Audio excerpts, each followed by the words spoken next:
Bismillahirrahmanirrahim. Assalamualaikum warahmatullahi wabarakatuh. Pemirsa yang dirahmati Allah, marilah kita simak ceramah dari Buya Arus Yasin dengan tema Bersama-sama Menuju Cinta Allah. Sebelumnya marilah kita bersolawat terlebih dahulu. Allahumma sholli ala sayyidina Muhammad wa ala ali sayyidina Muhammad. Selamat menyaksikan. Assalamualaikum warahmatullahi wabarakatuh.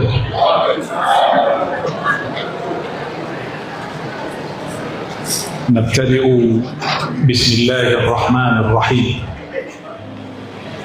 ونثني بتحميد الله الحميد المجيد ونثلث بالصلاة والسلام على الحبيب الذي حرضنا بالزواج والنكاح. أشهد أن لا إله إلا الله وحده لا شريك له وأشهد أن محمدا عبده ورسوله. اللهم صل على سيد المتزوجين سيدنا محمد المرسل إلى الإنس والجن.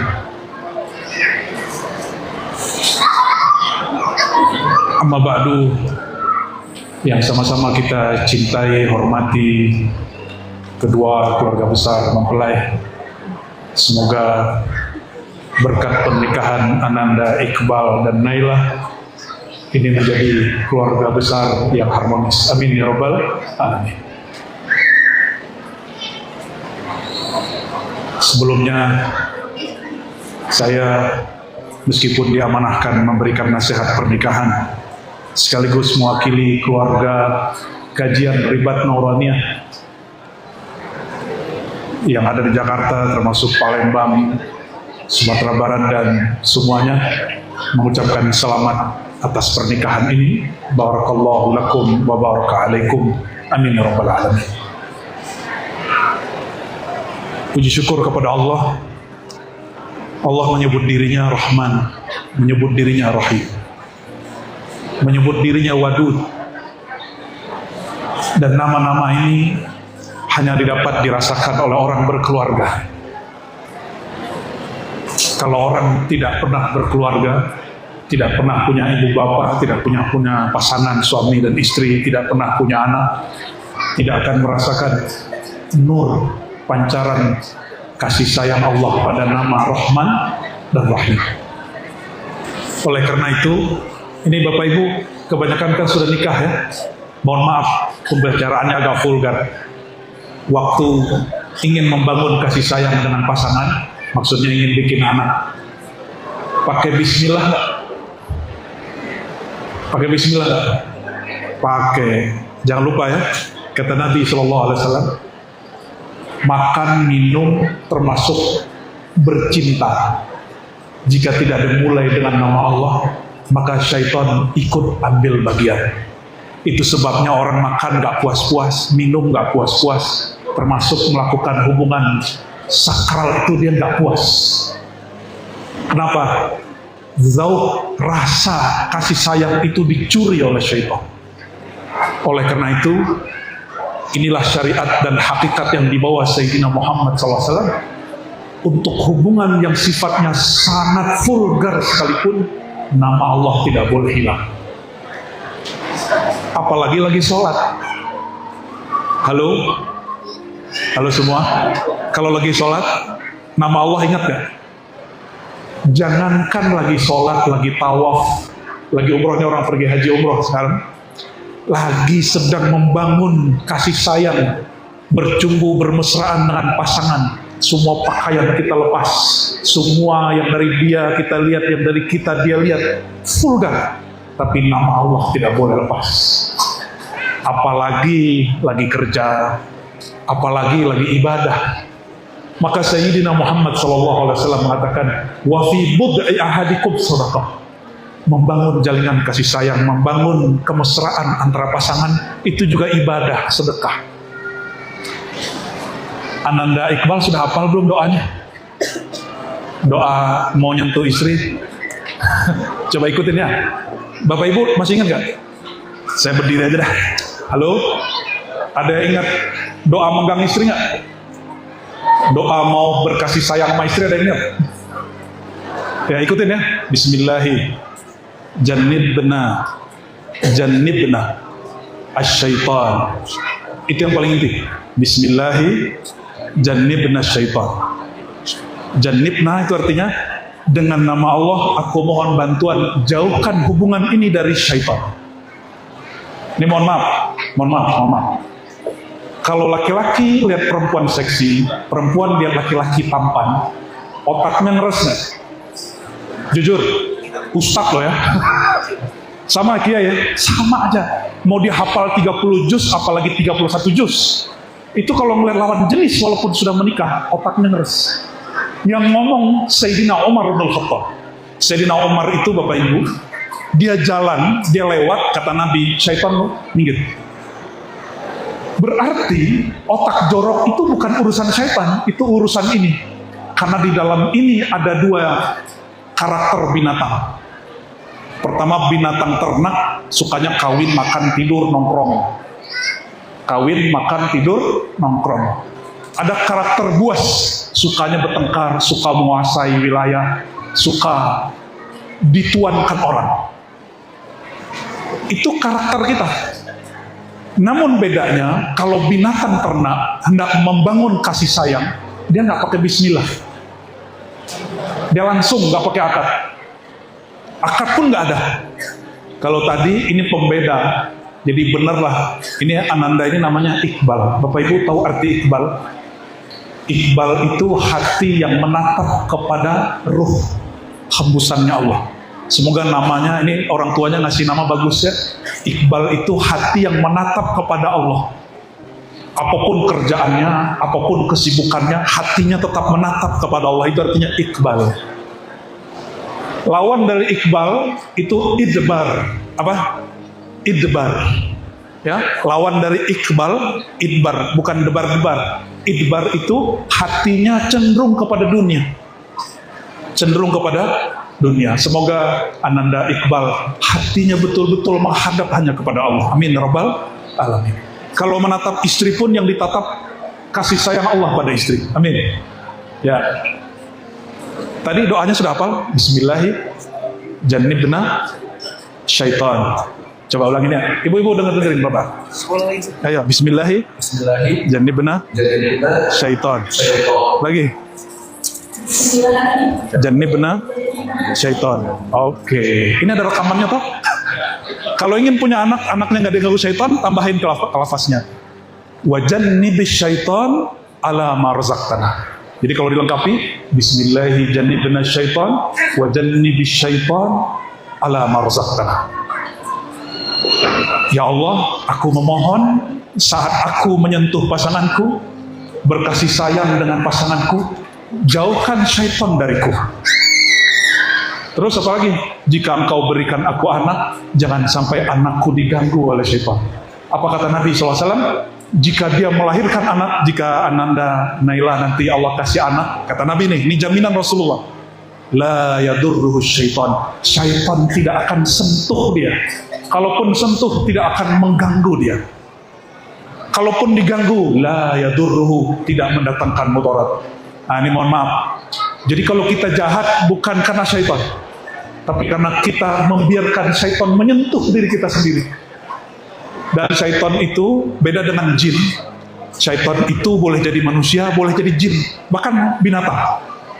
Syaitan itu dia mengalir melalui darah.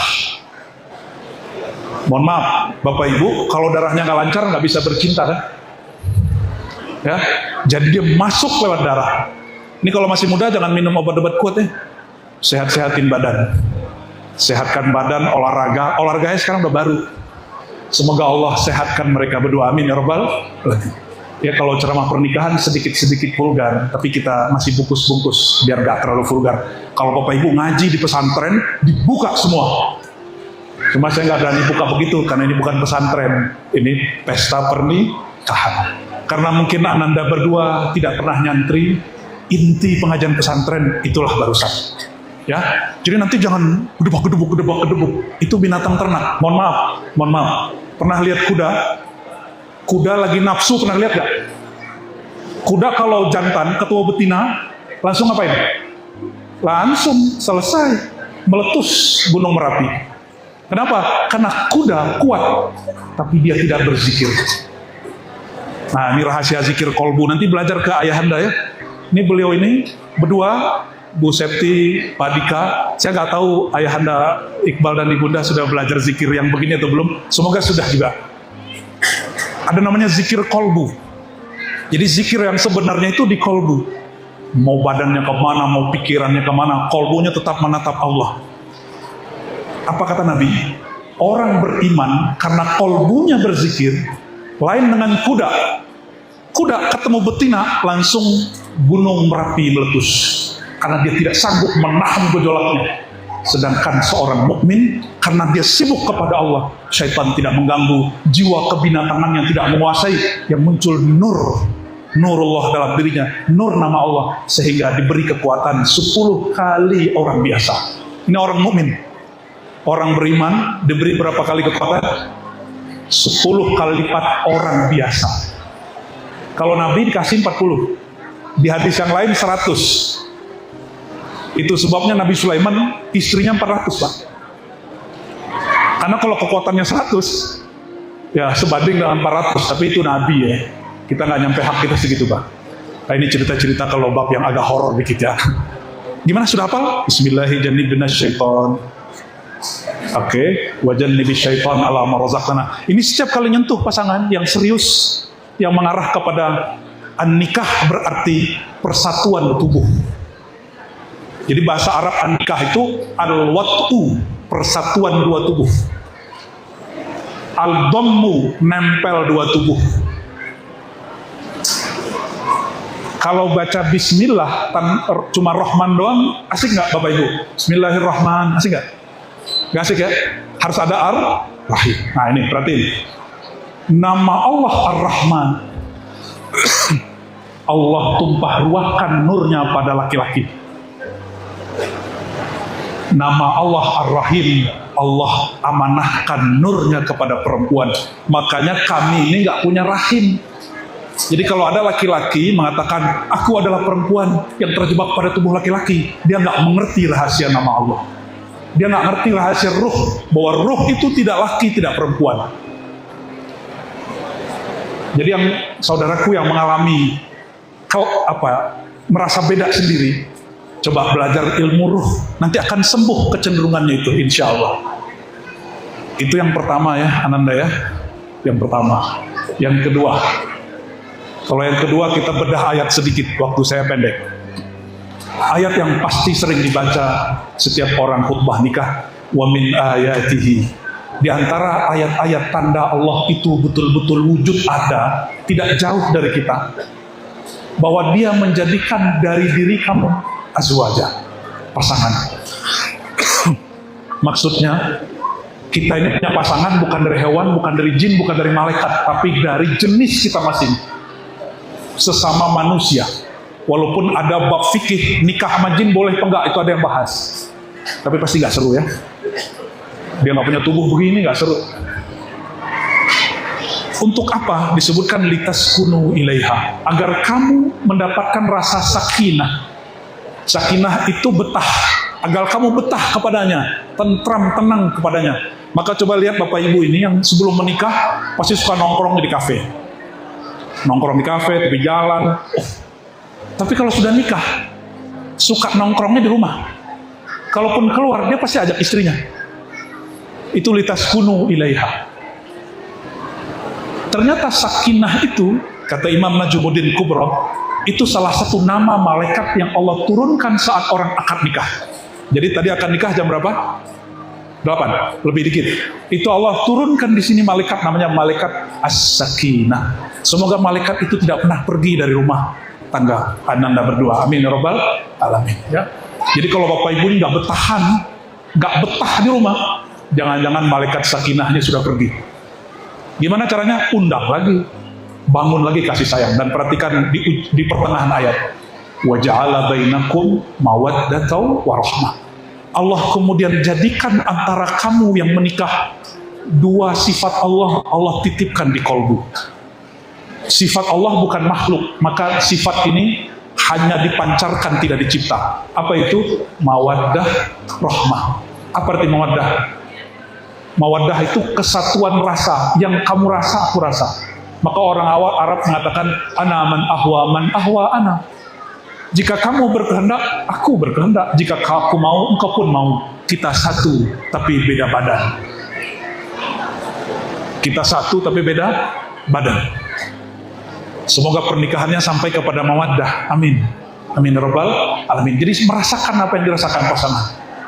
Dan mengerti hak dan kewajiban. Ya. Dan yang kedua, rahmah. Nah, rahmah itu inti dari Rahman dan Rahim Allah. Jadi kalau Bapak Ibu baca Bismillahirrahmanirrahim, Rahman dan Rahim itu ada pada sifat rahmah. Rahmah itu kasih sayang Allah yang tidak terbatas. Nah, nanti Allah kasih rasa itu.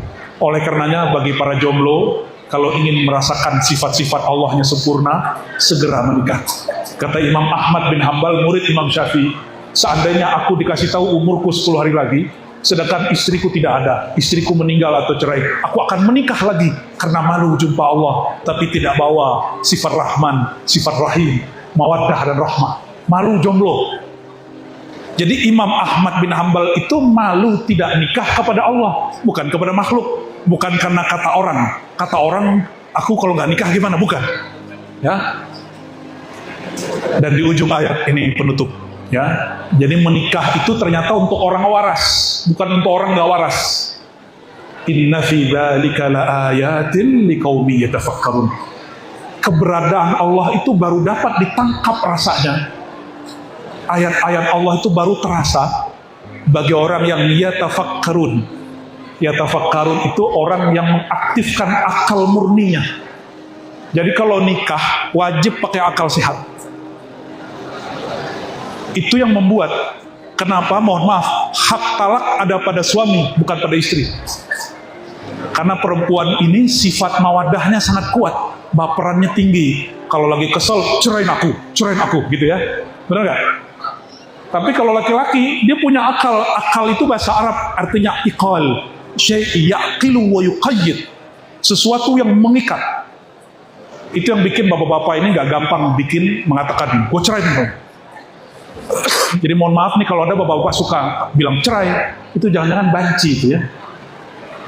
Udah cerai aja, sunat lagi Pak. Harus belajar ngaji lagi, kenapa? Yang suka ngomong cerai itu perempuan, kalau laki-laki enggak. Oleh karena itu, perhatikan nih, bagian penutup dari penutup. Jangan kira Nabi Muhammad SAW itu menikah tidak ada konflik dan drama-drama yang seru. Nabi itu paling seru, kenapa? Istrinya banyak, maka setiap istri punya drama sendiri, punya konflik sendiri. Dan Nabi mengalami itu. Nabi datang ke Ummu Salamah, dikasih minum, dikasih makan, dikasih madu. Pulang ke rumah Sayyidah Aisyah, apa kata Sayyidah Aisyah? Makan apa tadi wahai baginda? Kata Nabi, aku makan ini dan itu. Disebutkan nama makanannya. Kata Aisyah, bau.